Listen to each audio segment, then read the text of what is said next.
Have you ever told yourself, "I love me," yet deep down, still felt empty?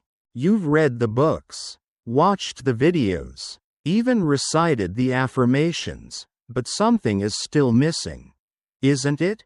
Today, we're not just talking about love. We're diving into the one truth, rarely spoken, that can change how you see yourself and transform every relationship in your life. You've read the books. You've watched the motivational videos. You've whispered to yourself, over and over, "I love myself." Yet somehow, something still feels missing, doesn't it? You try to believe in that love, try to hold it, live it, but it slips through your fingers like sand. It never quite settles in your chest. If that sounds familiar, then you're exactly where you need to be. Because today, I'm not here to repeat what others have said 1,000 times.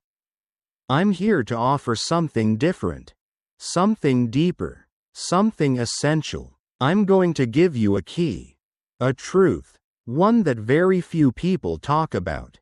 But once you understand it, it will change the way you relate not only to others, but to yourself. This isn't just another self-love theory. This isn't about tricking your mind with affirmations or repeating mantras until you forget your pain.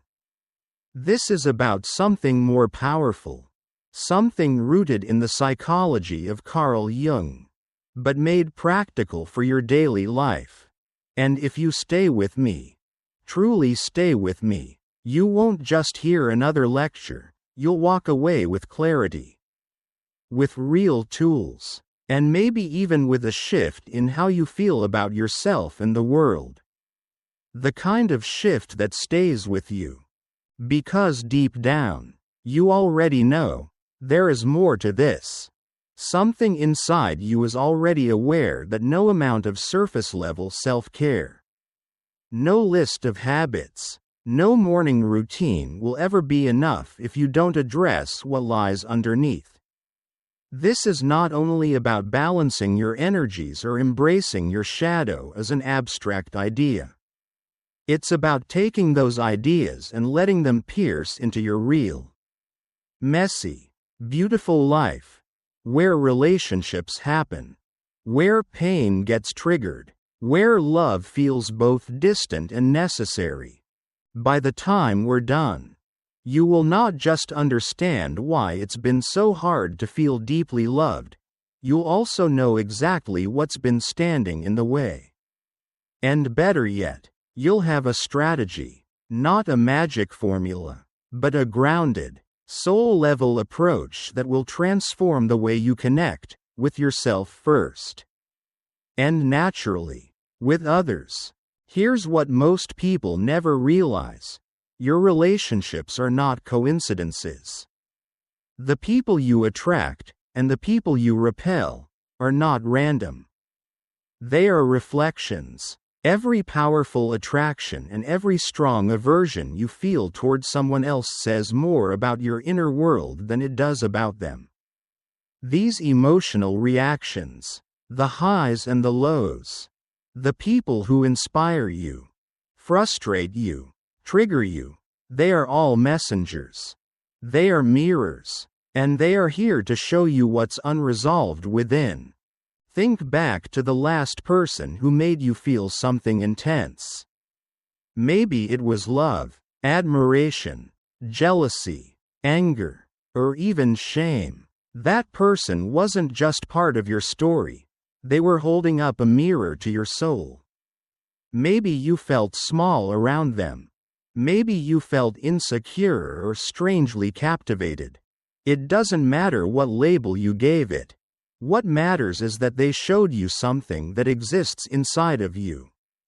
Something you may not have acknowledged. Something that needs your attention. You see, we often chase after people who reflect the parts of ourselves we long to develop. We also run from those who embody the traits we're trying hard to suppress.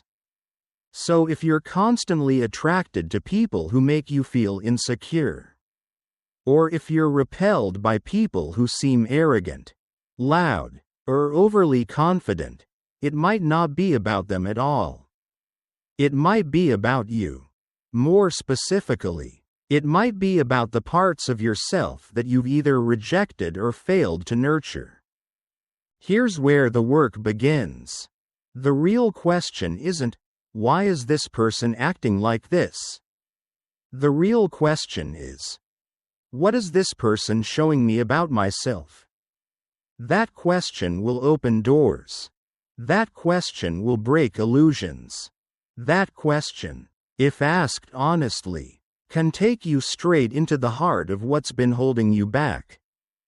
This idea, the relational mirror, is simple on the surface but goes deep beneath. When someone triggers a powerful emotional reaction in you, you're not just seeing them, you're seeing a projection of your own inner world.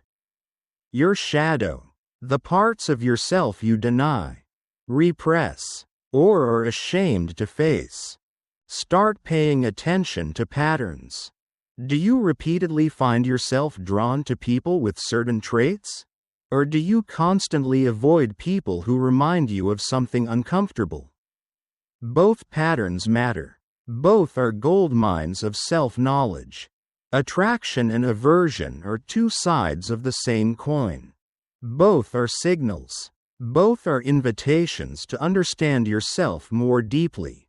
When you're strongly attracted to someone, ask yourself, what is it about this person that captivates me? Is it their confidence, their freedom, their spontaneity, their creativity? Could it be that these are qualities I've silenced in myself?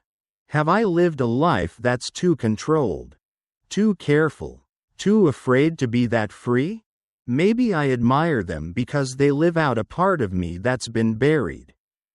Now consider the flip side. Think of someone who irritates you, who just rubs you the wrong way. What exactly about them bothers you?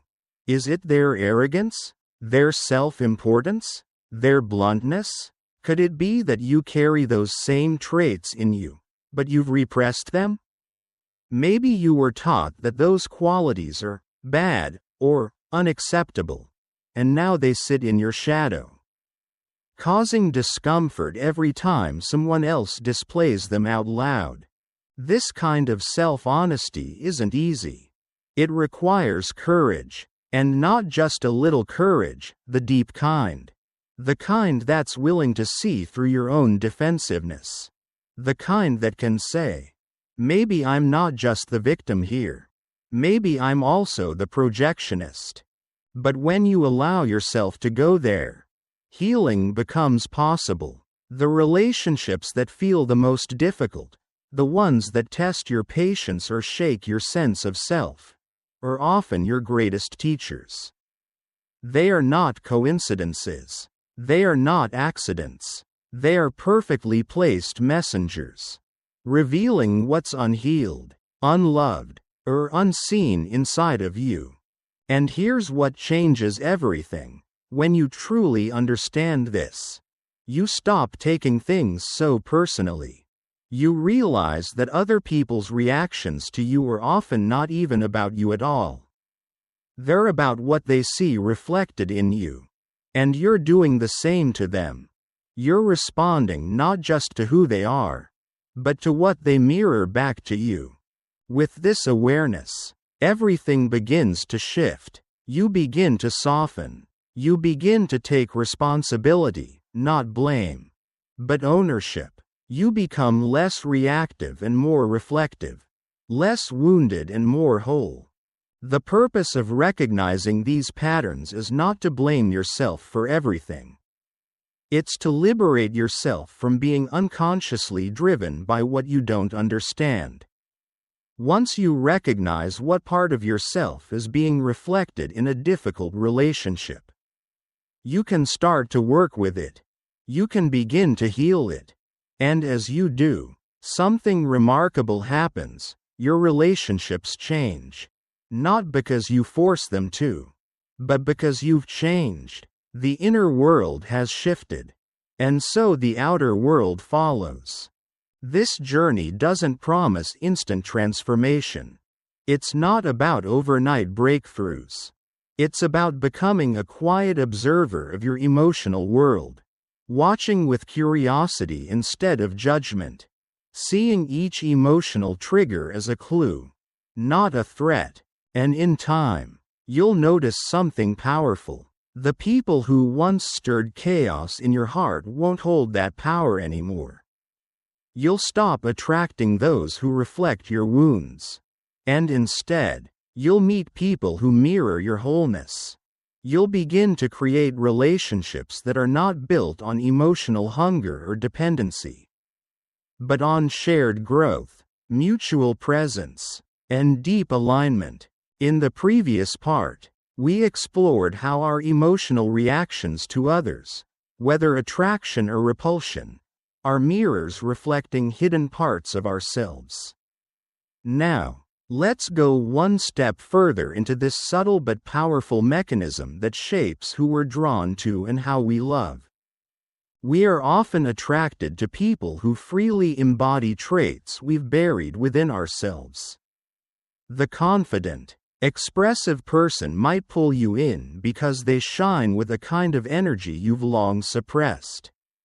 If you feel magnetically pulled toward dominant personalities, it's worth asking yourself, is there a part of me that longs to express more power, more control, more authority, but hasn't found the voice to do so?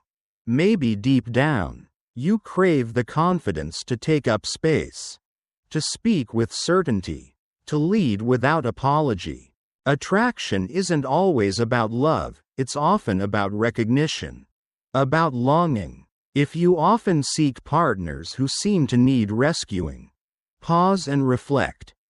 Could it be that you, yourself, are craving to be cared for?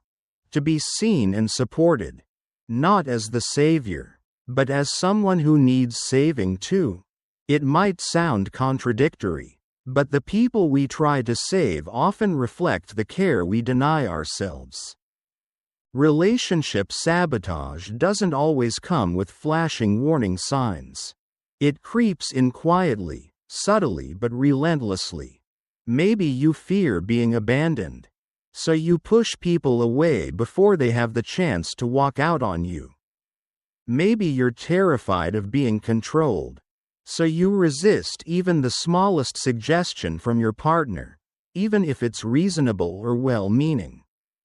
These reactions may feel justified in the moment, but underneath them lies the shadow, unconscious defense mechanisms formed long before the relationship began. These patterns are not coincidences. They are emotional shields, automatic reactions developed to protect vulnerable parts of us that we've never truly integrated. But here's the truth. True healing begins when we have the courage to look inward. Without judgment, integrating your shadow doesn't begin with fixing others. It begins with the willingness to see yourself clearly. Whenever you feel an intense dislike or aversion toward someone else, ask yourself, not to shame, but to understand, where does this exist in me? You're not blaming yourself for their behavior. You're using the moment as a mirror to deepen your self-awareness.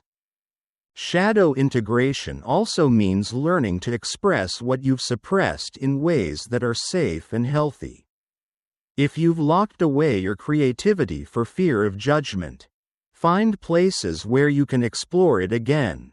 Write, paint, dance. If you've denied your longing for connection because of past wounds, allow yourself to open up, even if just a little, with someone you trust.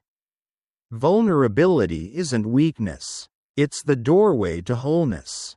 Over time, these rejected parts, the ones you thought were flaws or liabilities, can become your greatest sources of strength. They stop sabotaging your connections and start enriching them. One powerful practice is to write a letter to your shadow. Yes, really, Sit down and write to that hidden part of yourself. Acknowledge it. Thank it for trying to protect you all these years. And let it know that you're ready to understand it, not silence it. This kind of internal dialogue can become the first step toward healing divisions you didn't even realize existed inside you. The paradox is beautiful. The more you accept your darkest parts, the more radiant you become. Authenticity isn't about perfection, it's about truth. And when you embrace your truth, both the light and the shadow, you become more real, more magnetic, and more open to genuine connection. The most fulfilling relationships are not those where two perfect people meet. They're where two whole individuals show up, with scars, with light, with history, and meet each other without masks. In such relationships, you no longer look for a partner to complete you. You're already complete. You no longer need someone to carry your insecurities because you've made peace with them. Your emotional triggers soften. Your need to control diminishes. And love becomes less about needing, and more about growing. Because real relationships aren't just about comfort. They're about evolution. Every misunderstanding, every miscommunication, every disappointment, it's not just a problem to fix. It's an opportunity to learn.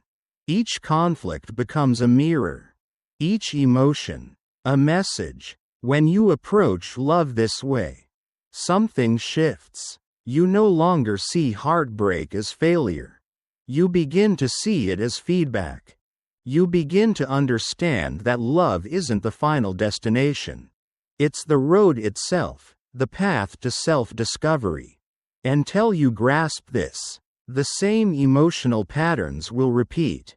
Again and again, you'll keep ending up in relationships where you feel abandoned, unworthy, unsafe, because those wounds are still active, still waiting for your attention. It's not a curse. It's a call to heal. For instance, if you constantly find yourself drawn to people who make you feel secure, ask yourself, is it because deep down, a part of me still feels unsafe? Or if you keep experiencing emotional distance, is it possible that this mirrors how distant you are from your own feelings? The moment you stop asking, why do I keep getting hurt? And instead ask, what is this pain showing me about myself? That's when real growth begins. It's when love transforms from a goal that frustrates you into a tool that evolves you. Because here's something most people miss. Love is not just a feel-good experience. It's one of life's most powerful classrooms. Every person who enters your life, especially the ones who stir your deepest emotions, comes with a lesson. And until that lesson is learned, the pattern will repeat. The names and faces may change, but the dynamic stays eerily familiar. That's not bad luck. That's life trying to teach you something. These patterns are like emotional fingerprints. If you study your relationship history with honest eyes, you'll likely see themes, recurring storylines that play out in slightly different ways. Maybe you're always with emotionally distant partners. Or maybe you keep choosing people who need to be saved, while your own needs are ignored. These are not coincidences. They're invitations, gentle, persistent nudges to go inward. Attachment theory explains a lot of this. The way we bonded with caregivers in our early years shapes how we bond in adulthood. If you learned that love was unpredictable, sometimes present, sometimes withdrawn, you may now seek out inconsistency. Not because it feels good, but because it feels familiar. Even pain, when familiar, can feel like home. Recognizing these patterns is the first step. But awareness alone isn't enough. What truly changes your experience of love is when you stop chasing perfection and start embracing growth. Because the true purpose of romantic love is not to make you endlessly happy, though happiness can be a beautiful side effect. Its purpose is to reflect you back to yourself, to bring to light what would otherwise stay buried, to expose your fears, your defenses, your longings. Love is not just about finding the right person. It's about becoming the person who can love fully, without fear, without walls, without needing to hide. When conflict arises, ask not, "Who's wrong?" but, "What part of me is being touched right now?" That comment that made you irrationally angry, what's behind it? That urge to control, what fear is it trying to cover? Even your strongest attractions are messages. If someone's freedom lights you up inside, maybe it's because a part of you yearns to live more freely. If someone's creativity mesmerizes you, perhaps that's your own creative self asking to be awakened. And yes, heartbreak hurts, but within that ache lies incredible opportunity. When a relationship ends, you have a choice. Blame the other, or look inward. Ask yourself, what did I learn? What part of me did that person reflect? One response will leave you bitter. The other, wiser. Mature love does not seek perfection in a partner. It seeks truth, growth, evolution. It recognizes that every relationship is a mirror, and every challenge a step forward. When you embrace love not just as comfort but as transformation, happiness becomes more natural, more lasting. You no longer depend on perfect timing or the perfect person. You find meaning in the process, in the becoming. And the shift starts with one powerful change in perspective. Stop saying, "I always end up with the wrong person," and start asking, "What part of me keeps choosing this pattern?" That question is the gateway to freedom. It's how you stop being a victim of fate and start becoming the author of your own emotional story. As we've already uncovered, patterns in relationships aren't random. They're reflections of emotional imprints formed long ago. And if you want to break free from those cycles, you must be willing to face what most people avoid: the hard truths about yourself. Real growth asks us to confront uncomfortable realities. It asks us to challenge long-held beliefs, to let go of identities that may have once protected us, but now only keep us small. Yes, it can be painful to let go of who you thought you had to be. But what lies on the other side of that courage is extraordinary, more genuine relationships, deeper self-awareness, and the ability to love without clinging, without needing, a love born from freedom, not desperation. You've probably asked yourself before, why do I always end up in the same kind of relationship? It may feel like bad luck, like some cruel twist of fate, but the answer doesn't lie out there. It lives deep within your subconscious. The patterns you continue to repeat are not meaningless. They are signals, powerful ones, calling your attention to something unhealed, unresolved, unseen. For instance, if you're consistently drawn to people who hurt you, it's likely that there's an old emotional wound, perhaps from childhood, crying out to be acknowledged. Or if you find yourself endlessly seeking validation from partners, it may be because, deep down, you carry a belief that you're not enough on your own, that you must earn love to deserve it.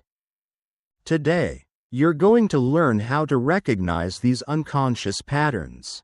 Because unless you do, You'll continue to attract relationships that leave you feeling drained, confused, and unfulfilled. These toxic patterns don't always come with flashing lights, but they repeat themselves with startling precision, like emotional algorithms running in the background. You might change partners. You might move cities or jobs. But the underlying emotional dynamic stays eerily the same. This is not a curse.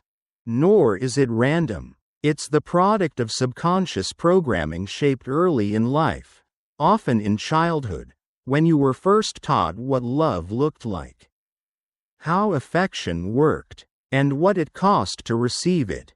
If you grew up in a home where love was conditional, based on your performance, behavior, or emotional compliance, you may now find yourself stuck in relationships where you're constantly seeking approval. If love and criticism were always paired together, you might now find comfort in chaos, unconsciously equating conflict with connection. You may wonder, why would anyone choose pain? But the answer lies in how the brain works. What is familiar feels safe, even if it's deeply unhealthy. Your nervous system is wired to return to what it knows. This is why so many people leave one toxic relationship only to walk into another with the same wounds, wearing a different face. The first and most powerful step in breaking these patterns is self-awareness. Start observing your relationship history like a film you didn't write. Look at it with curiosity, not shame. What are the recurring themes? Do you always feel abandoned? Are you repeatedly drawn to people who are emotionally unavailable? Do you lose your sense of self the moment love enters the picture? These repetitions are not meaningless coincidences. They are signposts, each pointing toward a specific emotional wound. And behind every toxic cycle is a limiting belief. If you keep attracting betrayal, it may be because you hold a deep-rooted belief that you're unworthy of loyalty. If you always feel controlled in your relationships, maybe you unconsciously believe you aren't capable of guiding your own life. These beliefs work like magnets, pulling experiences into your life that seem to confirm them over and over again. But here's the science behind it. This isn't just about psychology. It's also about neurology. Through constant repetition, your brain has wired itself into these emotional loops. You've created strong neural pathways that reinforce your beliefs and patterns. To change them, you must actively create new experiences. It takes consistent, conscious effort. One powerful technique is to identify your emotional triggers, those seemingly small moments that provoke oversized reactions. Maybe your partner being 5 minutes late makes you panic about being abandoned. Or maybe a harmless comment about your appearance stirs up deep insecurities. These moments, uncomfortable as they are, offer you the clearest view into your most sensitive wounds. Healing begins the moment you choose to take responsibility, not blame, for your patterns. This isn't about saying it's your fault. It's about reclaiming your power. Because as long as you view yourself as a victim of others, or of fate, you'll remain trapped in these cycles. But once you see your own role, the door to transformation opens. Another key to breaking these patterns is reconnecting with your body. Because relational addictions are not just emotional, they're physical. They show up in your body as tension, excitement, anxiety, or even craving. There is often a rush that comes with toxic attraction, a deceptive sense of familiarity that feels like home. Learn to feel how toxicity manifests in your body. That physical awareness gives you the pause you need to choose consciously. instead of reacting on autopilot. Setting boundaries is another fundamental step, both with others and with yourself. If you tend to lose your identity in relationships, create personal rituals that ground you in your own presence. If you're drawn to people who exhibit narcissistic traits, get clear on what behaviors you will no longer tolerate. Boundaries are not barriers. They are expressions of self-love. They are what protect you from falling back into old stories. Real transformation happens when you're willing to choose something new, even when it feels strange or uncomfortable. If you've been addicted to drama and intensity, a calm and respectful relationship might feel boring. But that boredom is not a bad sign. It's simply the discomfort of stepping into unfamiliar emotional territory. You're creating new neural pathways, rewiring how your brain understands safety, connection, and love. This is a process, not a one-time decision. There will be moments when the old pattern tempts you back, but each time you recognize it and make a new choice, you strengthen your new reality. Neuroscience calls this neuroplasticity. It means your brain is always capable of change, no matter how long you've been stuck. The goal is not perfection. It's awareness, the power to choose freely, without being ruled by unconscious programming. When you reach this point, you can finally create relationships that reflect who you are becoming, rather than who you used to be.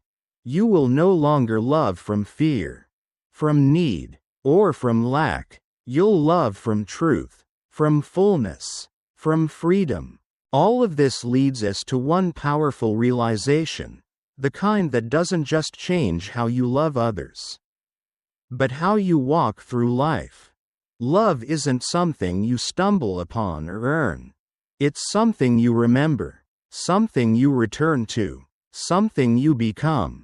When you love yourself without condition, love stops being something you seek and starts becoming something you naturally are. This shift, simple as it may sound, changes everything, because as long as you believe that love is out there, in someone else's hands, you'll continue chasing it like a mirage. But when you finally understand that it begins with you, you stop searching and start living it. Love is not a thing to be traded or measured. It's not something to give or receive in limited amounts. Love is not a possession. It is a presence. And when you embody that presence, your relationships stop being a battlefield or a performance. They become authentic expressions of your inner state. Because love is not the finish line. It is the journey, the practice, the essence of the path itself. Most of us were raised with the belief that love is external. That if we are lucky enough, attractive enough, accomplished enough, someone will choose us. We wait to be seen, to be picked, to be validated. But this way of thinking is deeply flawed. It teaches us to make love conditional. Something we have to earn instead of something we already carry within.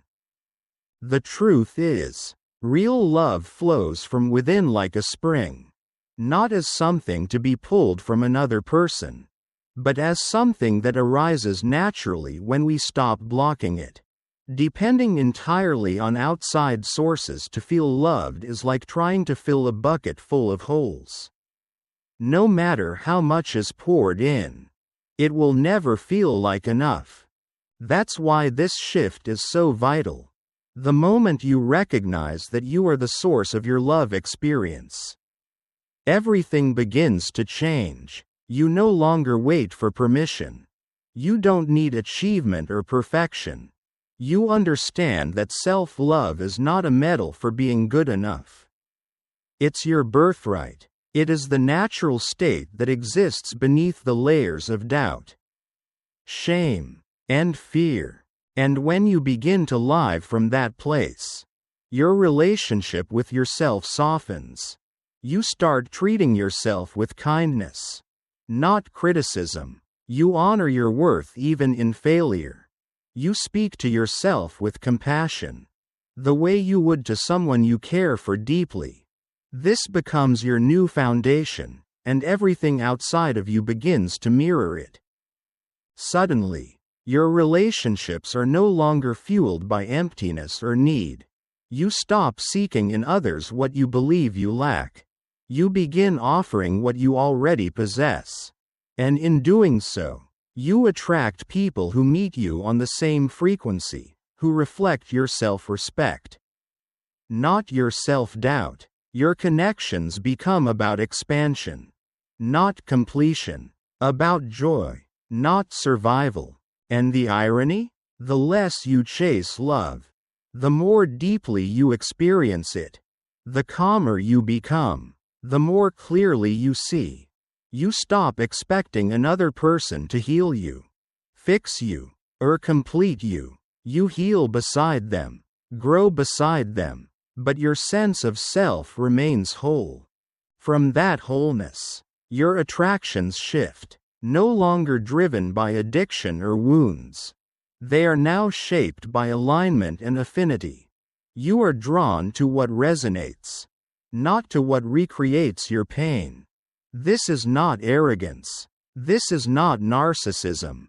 True self-love is the opposite. It arises not from lack, but from peace, not from need, but from knowing.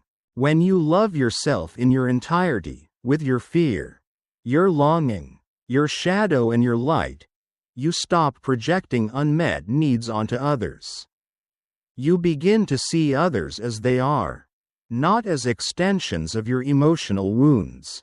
This is where authentic love flourishes. Practice conscious self-compassion. When pain arises, when sadness, fear, shame come knocking, don't slam the door. Open it with gentleness. These emotions are not flaws to be erased. They are part of your humanity. Each moment you welcome them, you transform your inner world. And from that inner shift, the external world begins to reflect something different. Love is not a static destination. It is a living practice. Some days will be harder than others. On those days, the voices of self-doubt may return. Old patterns might whisper again. But every time you respond with awareness and kindness, you rewrite the story. You create new meaning. And here lies the greatest paradox. When you stop searching for love as if it's missing, you realize it was always there. Like a fish searching for the ocean while swimming in it, you have been immersed in love all along. Your task was never to chase it. Your task was to see it, to feel it, to be it. This is what mystics and spiritual teachers have said for centuries. Love is not something you do. It is something you are. When you live from that truth, love spills out into every corner of your life. Every relationship, every encounter, every silence becomes infused with that essence. You stop waiting to be loved and start embodying love itself. Love is not a reward for fixing yourself. It is what emerges the moment you accept yourself as you are. Not just with your beauty, but with your messiness, your contradictions, your humanity. And no one, not a partner, not a parent, not a friend, will ever love you as completely as you can love yourself when you finally see yourself clearly. That is the key. When you understand this, love no longer feels like a search. It becomes an offering, a truth, a state of being. If this message touched something in you, share it with someone who might need to hear it too. And if you feel called to go deeper, to keep walking this path of transformation from within, Subscribe and turn on the notification bell. Thank you for joining me on this journey. Until next time, stay present, stay kind, and remember, love isn't something you find.